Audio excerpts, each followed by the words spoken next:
La geek de service. Bonjour tout le monde. Alors, nous sommes le 16 septembre 2023. Je donne toujours la date parce qu'il y en a qui vont écouter des épisodes un peu plus loin et la technologie évolue tellement vite que je peux vous parler de quelque chose aujourd'hui dans l'épisode. Et si vous écoutez ça, par exemple, l'année prochaine, l'outil n'existe peut-être plus. Il est peut-être devenu gratuit. Il a peut-être des nouvelles fonctionnalités. Et si je vous dis pas la date, vous allez vous dire que la geek de service n'est pas à jour. Donc, aujourd'hui, je vous parle d'une panoplie de petites découvertes. La première provient du récit de la capitale nationale, le récit FPFGA Capitale nationale, qui a sorti une super base de données d'acronymes en éducation.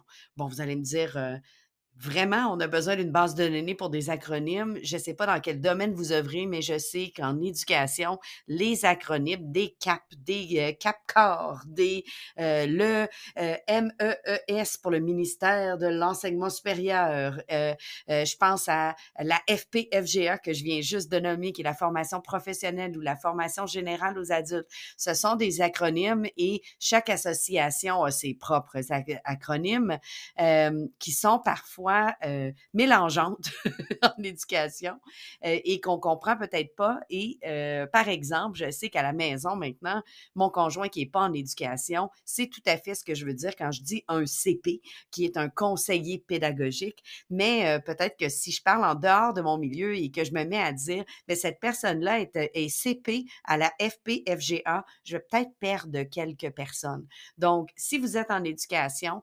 acronyme avec un s.récicn.ca est une base de données qui va vous permettre justement de voir c'est quoi ça, la JNE, c'est la Journée du numérique en éducation. J'y serai d'ailleurs avec grand plaisir. Et donc, de pouvoir aller voir ce que c'est. L'outil est recherchable, donc vous pouvez, par exemple, être en train de m'écouter en Belgique et vous demander, mon Dieu, mais qu'est-ce qu'elle dit? Et vous pouvez aller faire une petite recherche rapide pour trouver ce que c'est avec l'engin de recherche. Ils sont classés également, je crois, par ordre alphabétique. Mais quand vous cliquez sur le petit icône, vous avez également un lien vers le site en question. Donc, vous allez peut-être y faire certaines découvertes aussi, même si vous êtes dans le milieu et que vous connaissez pas mal les acronymes, ça vaut la peine. J'ai fait le tour, j'ai découvert une panoplie de termes que je ne savais pas qu'ils avaient un acronyme, mais j'ai aussi découvert un paquet d'organisations que je ne connaissais pas, d'associations. Donc, si vous êtes enseignant, vous allez peut-être découvrir des associations que vous allez pouvoir par la suite suivre sur les réseaux sociaux, vous abonner à leur infolette et autres. Donc, acronyme avec un s.récicn.ca, une belle découverte. D'ailleurs, un énorme merci au Récit FPFGA Capitale nationale qui produisent vraiment du travail de qualité régulièrement. Ils ont des nouveaux outils de ce genre-là. Je vous félicite, c'est toujours facile d'utilisation et fort utile en éducation. L'autre petite nouveauté que je n'ai pas pu tester, vous savez comment j'aime vous parler de choses que j'ai pu tester, que je vois passer des démos, mais malheureusement, c'est pas encore disponible pour nous. Autant dans Microsoft Teams que dans Google Meet, des fonctionnalités dans vos réunions. Je vous avais parlé d'outils lors du dernier épisode qui permettaient de prendre des notes de vos réunions.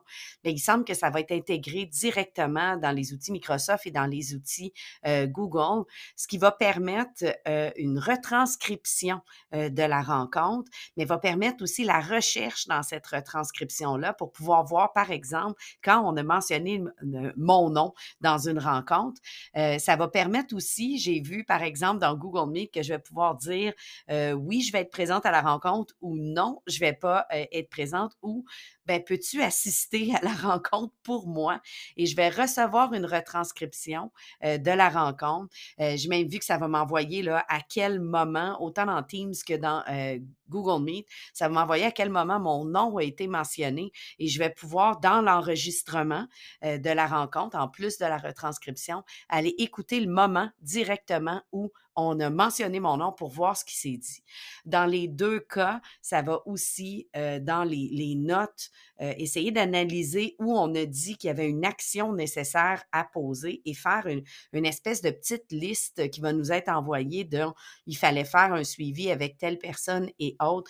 Donc, on s'en vient avec des outils fort intelligents pour nous aider dans les rencontres si on ne peut pas être là ou pour revenir. Par exemple, on a été distrait par une urgence pendant une dizaine de minutes dans une réunion, ben on va pouvoir revoir qu'est-ce qu'on a manqué sans avoir à demander aux autres de nous faire une retranscription. Ça va changer beaucoup notre façon de travailler, de prendre des notes. On avait beaucoup des prises de notes collaboratives lors des rencontres.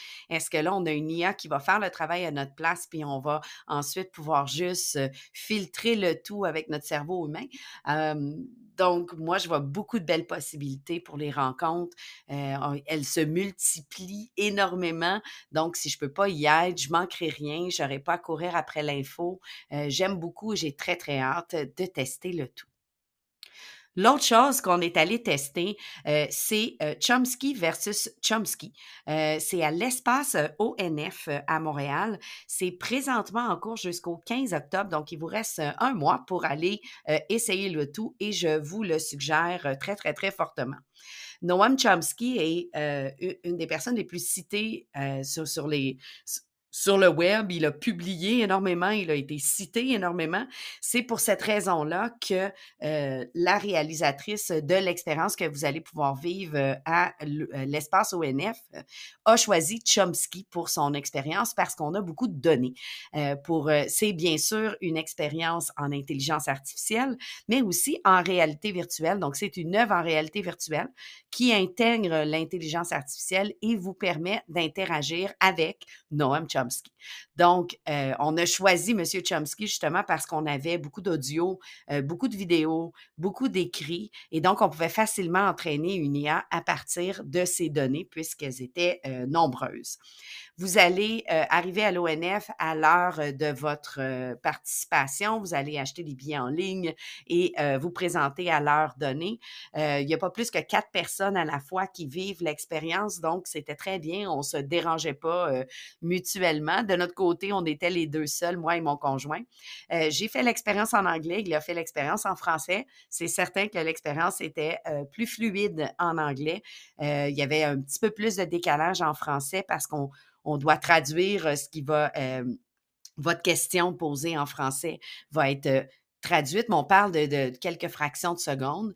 Et bien sûr, on a poussé la machine jusqu'à ses limites et on a fait exprès de poser des questions pour déstabiliser l'IA un peu de chacun de notre côté, étant très geek de part et d'autre.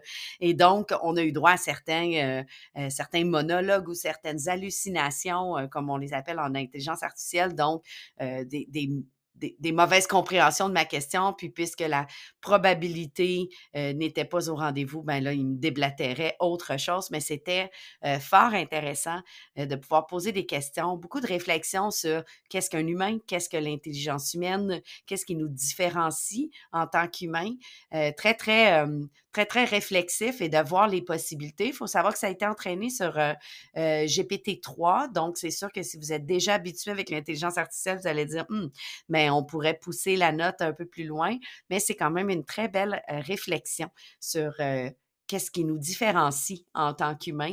J'ai trouvé ça particulièrement intéressant et de le vivre en plus en réalité virtuelle qui est aussi mon dada et d'être vraiment immersé et de pouvoir converser de façon oralement et pas en tapant était particulièrement intéressant. Donc, c'est du 6 septembre au 15 octobre 2023. Ça se passe à l'espace ONF qui est à Montréal. Vous pouvez trouver les billets sur le site de l'ONF facilement en cherchant Chomsky Chomsky versus Chomsky, vous allez les trouver facilement. Vous achetez vos billets, vous vous présentez à l'heure et vous allez pouvoir dialoguer avec Monsieur Chomsky, qui était d'ailleurs quelqu'un que j'ai lu beaucoup au niveau de la linguistique avec mes études en langue seconde originale de mon bac. J'ai donc pu lui poser plusieurs questions sur la langue. Si vous êtes des fans aussi de tout ce qui est comprendre l'intelligence artificielle, une particularité que j'ai beaucoup aimée, c'est qu'il y avait, euh, Chomsky me disait, mais c'est pas Chomsky, mais l'intelligence artificielle qui représentait Chomsky, me disait la probabilité possible de ma réponse. Donc, selon les questions que je posais, on me disait qu'il était probablement capable de me répondre à tant de pourcentage, mais parfois, ça descendait selon la base de données qu'il avait. Donc, parce qu'il n'avait pas les connaissances et que ça n'avait pas été ajouté dans sa base de données, bien, il m'a répondu à quelques reprises, j'ai pas suffisamment de données pour répondre avec un bon niveau de probabilité. Et à l'écran, on voyait les mots-clés et leur probabilité possible de réponse. Donc, c'est intéressant de jouer avec les mots. La mini-linguiste en moi a eu beaucoup de plaisir à essayer différentes questions avec différents mots. Donc, je vous recommande Chomsky versus Chomsky à l'espace ONF.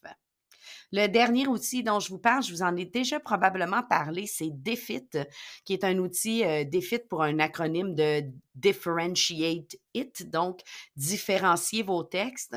Ils ajoutent constamment des nouvelles fonctionnalités. C'est un outil qui a une interface complètement en anglais, mais qui fonctionne en français. Il faut juste faire la deuxième étape de lui demander de changer le texte en français. Il faut bien sûr tout relire parce que parfois, il va insérer, par exemple, une phrase en anglais parce qu'il a mal compris.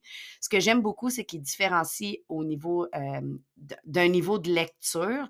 Bien sûr, là aussi, il va falloir utiliser notre jugement professionnel pour voir si le niveau de lecture est adapté parce que c'est un site américain qui va dire que c'est à un niveau de grade 4. Donc, nous, il va falloir adapter selon ce qu'on croit, mais ça peut nous générer une multitude de textes. J'aime beaucoup le fait qu'il nous génère aussi des questions, des mots de vocabulaire. Il nous génère des questions ouvertes qui peuvent servir d'amorce d'écriture par la suite. Je l'ai présenté dernièrement à un groupe d'enseignants qui enseignent beaucoup en multiniveau, donc dans des régions éloignées où l'enseignant a peut-être de la troisième, quatrième, cinquième année dans le même groupe, vu le nombre d'élèves. On sait aussi que dans la classe, on a du multiniveau souvent. J'enseignais l'anglais langue seconde. Souvent, j'avais des élèves presque bilingues, des élèves qui débutaient. Et là, on veut faire collaborer tout ce beau monde-là. Ben, on peut donner le même texte, différencier à différents niveaux de lecture et même différencier les tâches d'écriture et nous donner des choix aux élèves, mais que tout le monde soit sur le même sujet. Puis, on peut de cette façon-là mettre les élèves en collaboration sans qu'un élève soit largué ou s'ennuie complètement parce que c'est trop facile. Ils ont annoncé il y a quelques semaines, je crois, la semaine dernière ou la semaine avant ça, que ça s'exporte maintenant en Google Formulaire. C'est beaucoup avec la suite Google pour le moment. J'imagine que ça va venir pour la suite Microsoft aussi. Sinon, si vous avez d'autres outils que vous utilisez, je pense à des Kahoot ou autres, ben vous pouvez tout de même faire des copier-coller et exporter le tout plus manuellement, mais j'aime bien le fait que ça s'exporte en un clic. Donc, ça génère un formulaire qu'après, on peut retravailler. Bien sûr, on a toujours à relire, à retravailler, mais le gros de la job, disons-le comme ça, est déjà fait pour nous. Puis nous, on a un rôle de révision, d'esprit critique, de jugement professionnel à appliquer, mais pas un rôle de régurgiter 8 textes et de les adapter. C'est déjà fait. Puis nous, après, ben, on utilise notre jugement. Donc, defit.me, qui est un site à explorer, qui ajoute des fonctionnalités régulièrement. Ils ont un groupe Facebook aussi et on peut les suivre avec leur infolette et tout pour avoir les nouveautés. Pour le moment, beaucoup de nouveautés avec la suite Google for Education. Là, ça s'exporte en Google Docs, en Google Forms, mais bien sûr, on peut faire tout ça en copier-coller. Donc, des belles découvertes en IA, en intelligence artificielle, en compréhension d'acronymes. Aujourd'hui, j'avais envie de vous partager ces petites nouveautés-là. Bien sûr, elles ont toutes été partagées aussi sur ma page Facebook, La Geek de service.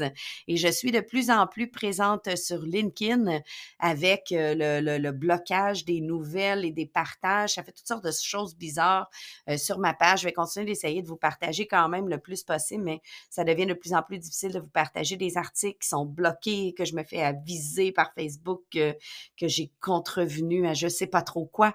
Donc, continuez quand même à me suivre sur la page Facebook parce que je vais continuer à mettre des nouveautés, mais peut-être du contenu un peu plus original. Si ce que vous aimez, c'est des articles de l'actualité, peut-être me suivre sur LinkedIn, qui est vraiment un réseau qui est en train d'exploser présentement. Vous me suivez sur mon nom, Alexandra Coutelet, ça va me faire plaisir de vous ajouter et de me connecter avec vous sur LinkedIn. Je suis aussi sur Threads et sur Twitter avec Coutelet A, donc Coutleea. Vous pouvez me suivre là aussi. Et si vous voulez bien sûr voir toutes des mises à jour en intelligence artificielle et sur d'autres répertoires d'outils, je vous invite, si ce n'est pas déjà fait, à aller visiter le site de l'École branchée, qui est mon emploi à temps plein. Et je mets à jour avec le super Simon Duguay un répertoire d'outils en intelligence artificielle que vous pouvez rechercher, et on publie des articles absolument géniaux sur l'intelligence artificielle, mais sur une panoplie d'autres sujets qui mêlent l'éducation et le numérique. Donc, si ce n'est pas déjà fait, allez vous abonner à l'infolette de l'École branchée. À bientôt!